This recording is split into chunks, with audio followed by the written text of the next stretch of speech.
Good evening. We begin with children who've lost their childhood and some are only 12 years old, working as staff members at the Church of Scientology full-time, an organisation which in the United States was accused of tearing families apart and forcing teens into 80-hour work weeks with no time for a formal education.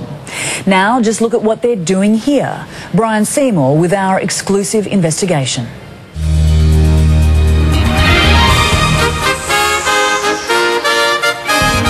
Now this is one of the children walking across the road. Yeah. That is it? Okay. They're in an age where they should be starting high school, but they're working at the org full time. And long hours? Yeah, it's 8 or 9 hours a day, 5 days a week. For these kids? Yes. What are these kids doing in place of numeracy and literacy? How to be a Scientologist. It's nearly 8 o'clock in the morning in the heart of Melbourne City. Staff at the Church of Scientology on Russell Street are arriving at work. Who do we have walking along the street here? So in the red jacket is... This is a 13-year-old boy? Yeah, he would be 13. He was 12 when he started on full-time staff. Full-time staff, full-time work. Yes. What sort of work is a child of that age doing at the Church of Scientology? Mostly clerical or admin type of work. So he'll just be... Like a mailboy. Yeah. Yeah. This 13-year-old boy is one of 8 children we filmed on various weekdays over several weeks. While most children are starting school, these children arrive at the Church of Scientology. To start... He's in there to start a day of work. Start a full day of work? That's right. What sort of... That's what they do 5 days a week. What sort of tutoring, homeschooling is he getting in there? He's supposed to be getting homeschooling for, I think it's 3 hours a day, 5 days a week, but he's not getting any. Our source recently left Scientology after several years on staff and says he felt compelled to speak out for these children. He asked to remain anonymous, saying he fears the Church of Scientology will target him for speaking out. Who's that with him? That's...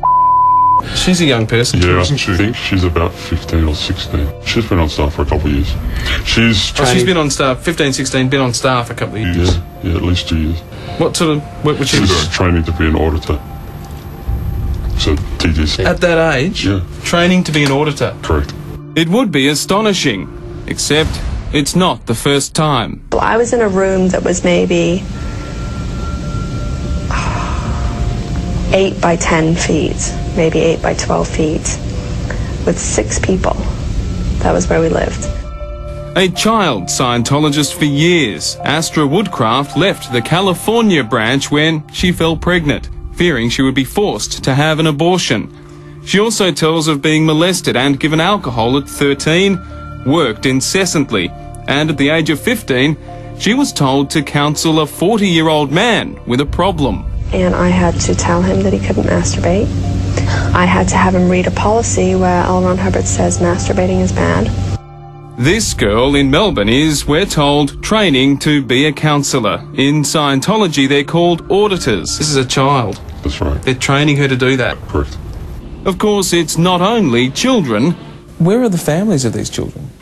They're on staff as well. Your parents are there making a difference, working full-time at the org and then working full-time elsewhere to pay the bills.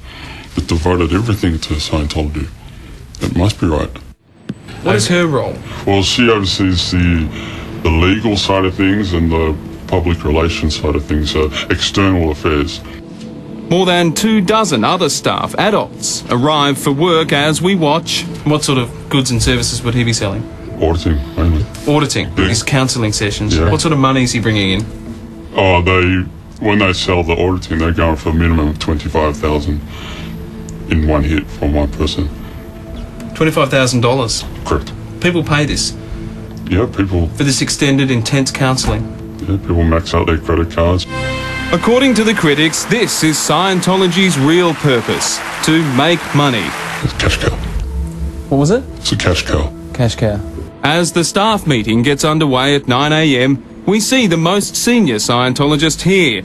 She is from a group called the Sea Organization, or Sea Org, an elite corps based in Clearwater, Florida. And she's there to oversee the Finances. Because that's an important part of the church, isn't it? Yeah. How important are the finances to Scientology? Well, it's all about money.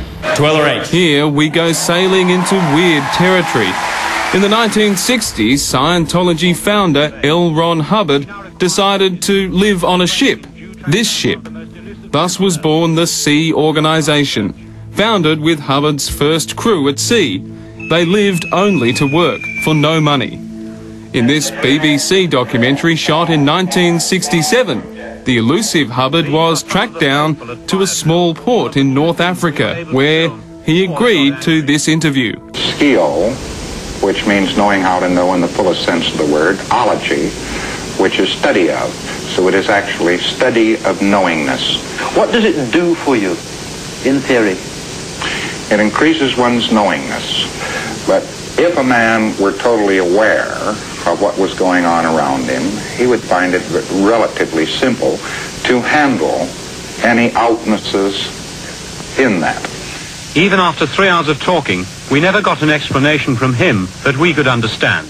Remember, this rambling raconteur is revered by Scientologists. He considered all children adults. Sydney man David Graham joined Scientology in the 70s and quickly rose in the ranks. He was a case supervisor responsible for the whole of the eastern seaboard of the United States. He says children in the Sea Org in the 1980s had a very rough ride. One in particular said that she did very little schooling whatsoever, and they were working from 9 a.m. through until about 11 p.m. and some days going through to 2 a.m. Recently in America, 2 former Scientology children spoke out. One of them is Jenna Hill, who was also the niece of the head of Scientology, Tom Cruise's best mate, David Miscavige. You don't sign up for the nights where you stay up all night, sleep 2 hours, stay up all night, the next night, sleep 2 hours. I saw my mom probably a half an hour one time from when I was 12 till I was 16. I saw my dad maybe 3 times for a half an hour each time from 12 till I was 16. Are all the underage kids there because their parents are members? Yes. Without exception? Without exception, correct.